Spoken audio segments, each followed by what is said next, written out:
तो hey guys, welcome to my channel. तो आज की वीडियो में हम डिस्कस करेंगे ब्रेक स्टेटमेंट्स, फिर कंटिन्यू स्टेटमेंट्स, फिर गो टू स्टेटमेंट्स, और उसके बाद हम लोग एक प्रोग्राम बनाएंगे तीनों पे। ठीक है। तो इससे पहले हम लोग डिस्कस कर चुके हैं कि लूप क्या होता है, फिर नेस्टेड लूप क्या होता है, इस तरीके से फॉर लूप के बारे में सारा कुछ डिस्कस कर चुके हैं। तो आज के वीडियो में हम लोग ये सब डिस्कस करेंगे उसके आगे का। ठीक है। तो चलिए स्टार्ट करते हैं। तो what is a break statement? ठीक है। तो ब्रेक इज़ अ कीवर्ड। पहला तो है कि ब्रेक जो है वो कीवर्ड है। ठीक है। Statement use for terminating the loop is called break statement. मतलब ऐसा स्टेटमेंट जो लूप को ब्रेक मतलब तोड़ देता है, मतलब बाहर निकाल देता है, लूप से बाहर निकलने में काम आता है, उसको बोलते हैं ब्रेक स्टेटमेंट। ठीक है। टर्मिनेटिंग का मतलब ही होता है ब्रेकिंग, मतलब बाहर निकलना। ठीक है। मतलब लूप को छोड़ देना। ठीक है। वो किसी भी हालत में, कैसे भी, जो भी कंडीशन है उसके बेसिस पे ब्रेक कर देना, वहाँ पे ब्रेक कर देना, उसको बोलते हैं, मतलब कि टर्मिनेट कर देना, उसको बोलते हैं हम लोग ब्रेकिंग स्टेटमेंट्स। ठीक है, ब्रेक स्टेटमेंट। ठीक है। अब आता है कंटिन्यू स्टेटमेंट। ठीक है। तो प्रोग्राम का टेंशन मत लीजिए, प्रोग्राम अभी हम इसके बाद जस्ट तीनों को मिला के एक साथ प्रोग्राम आपको बताएंगे। ठीक है। तो अभी आता है कंटिन्यू स्टेटमेंट्स। तो कंटिन्यू स्टेटमेंट क्या होता है? तो कंटिन्यू इज अ कीवर्ड। तो पहला तो ये है कि कंटिन्यू जो है वो भी एक कीवर्ड है। तो statement used for skipping the rest of the part below the continue statement. ऐसा स्टेटमेंट जिसमें बाकी का नीचे का पार्ट जो है वो स्किप हो जाता है। ठीक है, स्किप कर दिया जाता है। और जो कंटिन्यू स्टेटमेंट है उसके नीचे का पार्ट स्किप कर दिया जाता है। और टेक द एन, और क्या होता है, take the control at the beginning of the loop. मतलब जो कंट्रोल है वो लूप के शुरुआत में चला जाता है, मतलब स्टार्टिंग में चला जाता है। ठीक है। स्टार्टिंग मतलब कि लूप जैसे ही स्टार्ट करता है ना, जैसे कि कंडीशन चेक करता है, वहाँ पे चला जाता है। ठीक है। ये भी हम लोग प्रोग्राम करेंगे तो उससे समझ में आ जाएगा कि कैसे क्या हुआ। ठीक है। उसमें हम आपको बताएंगे कि एक्चुअली में हो क्या रहा है, फिर कैसे रन कर रहा है, कैसे कंटिन्यू काम कर रहा है। ठीक है। Is called continue statement. तो कंटिन्यू स्टेटमेंट इसी को बोलते हैं। ठीक है। अब आता है गो टू स्टेटमेंट। ठीक है। गो टू स्टेटमेंट क्या होता है? तो go two is a keyword. पहला बात तो है गो टू के कीवर्ड है। ठीक है। और it is a type of jumping statement. ये एक जंपिंग स्टेटमेंट है, ये एक नॉर्मल स्टेटमेंट नहीं है, जंपिंग जंपिंग स्टेटमेंट है। Use for taking the control from one part to the other part of the program as defined label. ठीक है। अब आप सोचेंगे कि यहाँ पे लेबल क्या बोला गया, तो लेबल क्या होता है? ठीक है। तो लेवल के बारे में हम लोग थोड़ा सा अभी पढ़ेंगे, लेवल क्या होता है। ठीक है।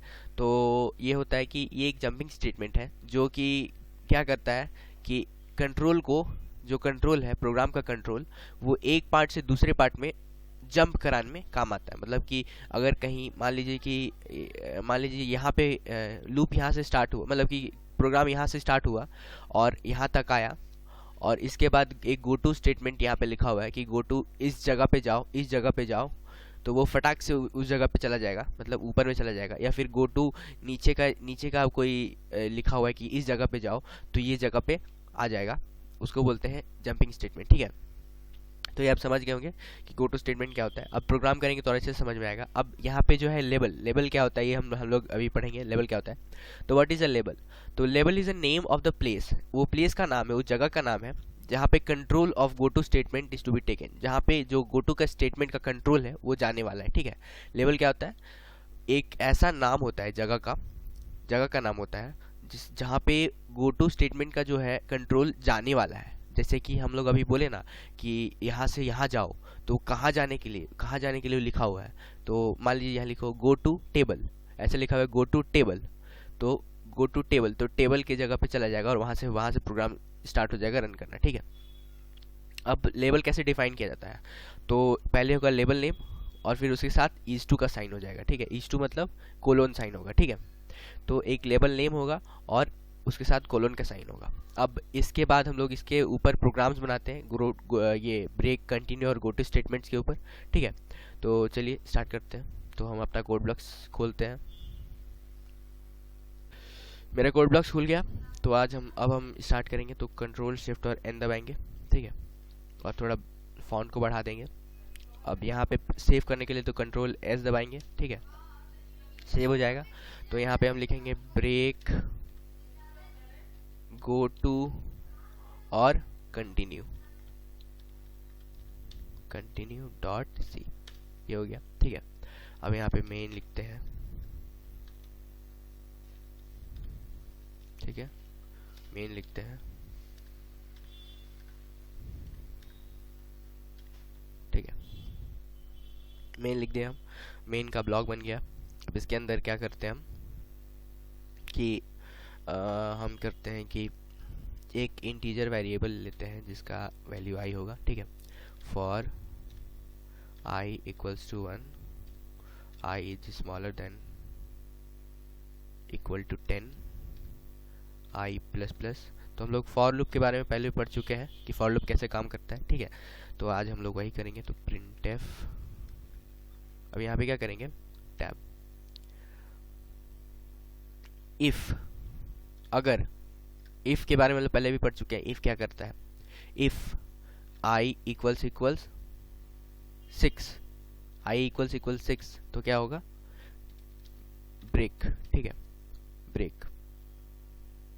तो यहाँ पे एक और बात हमको आपको बता देते हैं कि अगर इफ के नीचे एक ही स्टेटमेंट लिखना है, जैसे कि ब्रेक हो गया या फिर कुछ भी एक ही स्टेटमेंट लिखना है, तो वहाँ पे ब्लॉक बनाने का ज़रूरत नहीं है, वो ऑटोमेटिकली एक ब्लॉक के अंदर आ जाएगा, ठीक है, एक ही स्टेटमेंट लिखना है। तो वैसे ही फॉर के अंदर भी अगर एक ही स्टेटमेंट लिखना है, फॉर के अंदर जस्ट नीचे एक ही स्टेटमेंट लिखना है, तो उसमें भी ब्लॉक बनाने का ज़रूरत नहीं है, मतलब करली ब्रेसेस डालने का ज़रूरत नहीं है, ठीक है, वो ऑटोमेटिकली वो ब्लॉक ले लेगा। तो समझ गए आप। तो चलिए एक बार इसको ब्रेक कर दिए, अगर आई 6 होगा तो ब्रेक, नहीं तो प्रिंटफ %d /n, यहाँ पे आई, ठीक है। तो हम क्या कर रहे हैं, आई को प्रिंट करा रहे हैं, और जैसे ही आई 6 होगा आई लूप से बाहर आ जाएगा, मतलब ब्रेक होगा। तो देखिए क्या होता है, तो ब्रेक के बारे में हम लोग पढ़ लिए, ठीक है। देखिए 1 2 3 4 5, तो यहाँ पे देखिए कैसे रन कर रहा है। तो देखिए मेन के अंदर आया, एक इंटीजर वेरिएबल डिक्लेयर किया जिसका नाम होगा आई, ठीक है। अब आई इक्वल टू 1 किया, मतलब आई का इनिशियल वैल्यू 1 हो गया। फिर I equals to I is smaller than 10, तो ये कंडीशन चेक किया, तो हाँ कंडीशन ट्रू है क्योंकि 1 तो 10 से छोटा होता है। तो नीचे आया तो ये देखा कि अगर क्या आई 6 के बराबर है, तो अभी तो आई 6 के बराबर नहीं है, आई 1 के बराबर है। इसका मतलब प्रिंट करेगा आई को, तो 1 प्रिंट किया, 1 यहाँ पे प्रिंट किया, ठीक है। अब आगे बढ़ते हैं, ऊपर गया, आई का वैल्यू बढ़ा, मतलब आई 2 हो गया। अब क्या 2 10 से बड़ा होता, 10 से छोटा होता है, हाँ तो हाँ होता है। तो आई का वैल्यू फिर से चेक किया, आई 6 के बराबर है, तो आई तो 6 के बराबर है नहीं। इसका मतलब नीचे वाला फिर से स्टेटमेंट देखेगा, प्रिंट करेगा ये, ठीक है। तो ये प्रिंट किया, तो ये हो जाएगा, तो आपका 2 इस तरीके से 3 हो जाएगा, उसी तरीके से 4 और 5। जैसे ही 5 होगा तो ये आई बढ़ के 6 हो जाएगा, ठीक है। अब जैसे ही 6 होगा तो आई चेक करेगा यहाँ पे कि क्या आई 6 के बराबर है, तो हाँ 6 के बराबर है। इसका मतलब क्या होगा, ब्रेक। और जैसे ही ब्रेक देखा, इसका मतलब ये लूप से जस्ट बाहर आ जाएगा, और लूप कहाँ तक चलेगा, 1 से लेके 5 तक चलेगा। तो इसका मतलब आप ब्रेक के बारे में समझ गए, ठीक है। अब इसी केस में हम यहाँ पे कंटिन्यू लिख देते हैं, ठीक है। तो देखिए क्या होगा, ठीक है। तो देखिए 1 2 3 4 5 6 वाला ब्रेक कर गया, मतलब कि वो नहीं दिखा, 6 नहीं है, 7 8 9 10। तो यहाँ पे क्या हो रहा है, तो देखिए क्या हो रहा है। तो इंट जो है डिफाइन किया एक वेरिएबल, ठीक है, वो तो आप तक समझिए। फिर फॉर के अंदर आया, तो फॉर जैसे ही 1 2 3 4 5 तक प्रिंट किया, जैसे ही यहाँ पे 6 पाया, ठीक है, 6 पाया, मतलब आई का वैल्यू जैसे ही 6 हुआ तो कंटिन्यू देखा, ठीक है, कंटिन्यू आया। तो कंटिन्यू का मतलब कि नीचे का सारा स्किप कर देगा, यानी नीचे जो भी है, नीचे जो लिखा है प्रिंट वाला स्टेटमेंट, प्रिंट वाला जो स्टेटमेंट है उसको स्किप कर देगा, यानी कि आई का वैल्यू उस समय प्रिंट नहीं होगा। तो मतलब जब आई 6 हुआ तो आई का वैल्यू प्रिंट नहीं किया, और सीधे कहाँ कंट्रोल जाएगा, तो ऊपर में मतलब अब चेक करेगा डायरेक्ट, ये नहीं प्रिंट करके डायरेक्ट चेक करेगा कि आई बढ़ाएगा, आई का वैल्यू बढ़ाएगा, मतलब आई का वैल्यू 7 हो जाएगा, और चेक करेगा क्या आई छोटा है 10 से, तो हाँ 7 छोटा होता है 10 से। तो अब 6 तो के बराबर तो होगा नहीं, इसका मतलब प्रिंट करेगा 7, यानी कि 1 से लेके 5 तक प्रिंट करेगा, और 6 को स्किप करेगा, और फिर 7 से प्रिंट करेगा 8 9 10 तक प्रिंट करेगा, और उस तरीके से ये पूरा प्रोग्राम खत्म हो जाएगा। जैसे ही 10 खत्म होगा 11 आएगा तो आई ब्रेक कर जाएगा और ये लूप से बाहर आ जाएगा। इसका मतलब आप ये समझ गया कि 6 क्यों स्किप किया, मतलब ये 6 स्किप कर दिया था यहाँ पे, वो क्यों स्किप किया था ये समझ गया, क्योंकि कंटिन्यू स्टेटमेंट था, और कंटिन्यू में क्या होता है कि वो नीचे का पार्ट को स्किप कर देता है, यानी प्रिंट वाला पार्ट को स्किप कर दिया, भले ही आई 6 के बराबर हुआ, लेकिन 6 के बराबर होते ही कंटिन्यू हुआ, तो नीचे का पार्ट स्किप किया, और जैसे ही नीचे का पार्ट स्किप किया, इसका मतलब वो प्रोग्राम को पहले मतलब कि जो है लूप के कंट्रोल को वो में ये स्टार्टिंग में ला दिया। इसका मतलब 7 में आ गया। जैसे ही 7 में आया तो 7 प्रिंट किया, क्योंकि 6 के बराबर उस समय नहीं होगा, तो 7 से प्रिंट करके 10 तक प्रिंट किया और बाहर आ गया। इसका मतलब समझ गया कि हम आपको जो समझाना चाहते हैं वो आप समझिए कि यहाँ 6 कैसे स्किप किया। तो चलिए ये भी हम आप समझ गए कि कंटिन्यू कैसे काम करता है। अब आते हैं हम लोग गो टू स्टेटमेंट में। तो गो टू स्टेटमेंट कैसे काम करता है, ठीक है, तो उसके बारे में हम लोग समझते हैं, ठीक है। तो चलिए,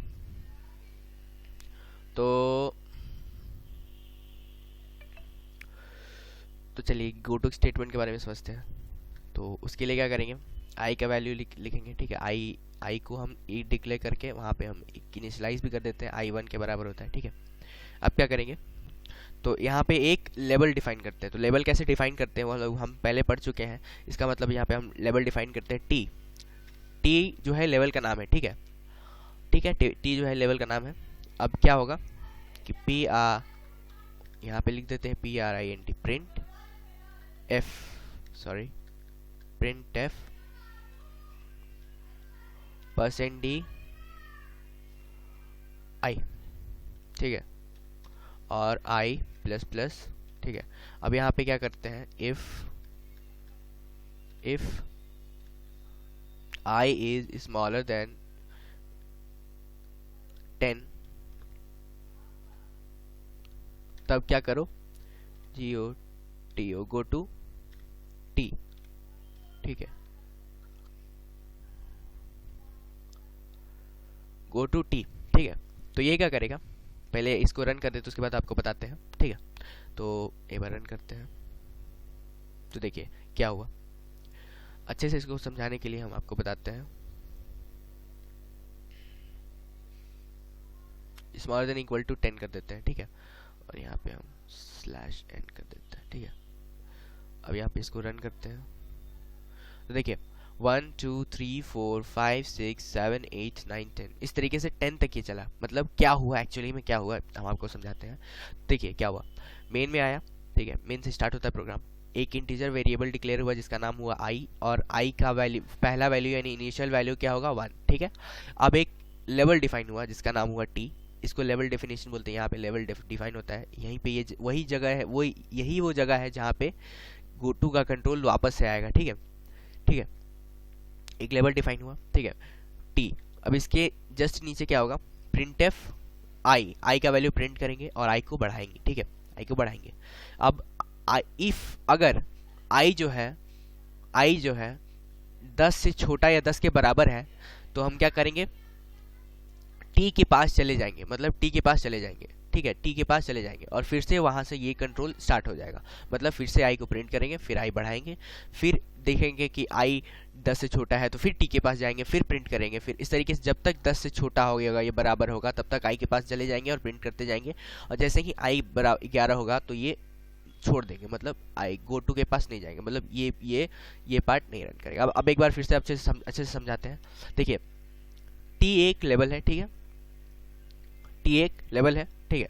अब टी के अंदर क्या है, टी के बाद क्या है, तो टी के बाद है एक प्रिंटफ का स्टेटमेंट, ठीक है, टी के बाद एक प्रिंटफ का स्टेटमेंट है जिसमें आई प्रिंट हो रहा है और आई का वैल्यू बढ़ रहा है, उसके जस्ट बाद आई का वैल्यू बढ़ रहा है। अब क्या हो रहा है, उसके जस्ट नीचे एक इफ का स्टेटमेंट है जिसके अंदर ये कंडीशन लिखा हुआ है कि अगर आई स्मॉलर है या बराबर है 10 के, तभी जाओ, मतलब गो टू टी, तभी तुम टी के पास जाओ और उसके बाद वहां से स्टेटमेंट रन करो।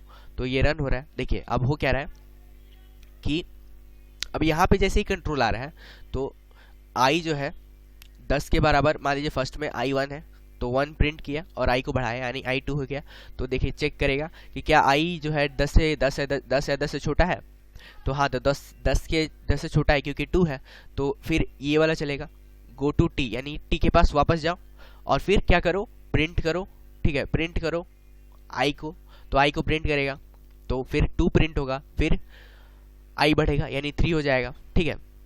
फिर से चेक करेगा क्या आई 3 आई जो है 3 है, वो 10 से छोटा है या बराबर है, तो हाँ 10 से छोटा है, फिर से गो टू टी, इस तरीके से चलता जाएगा चलता जाएगा चलता जाएगा चलता जाएगा, यानी एक तरीके के लूप लूप लूप बन गया है, ठीक है, एक तरीके का लूप बन गया, ठीक है।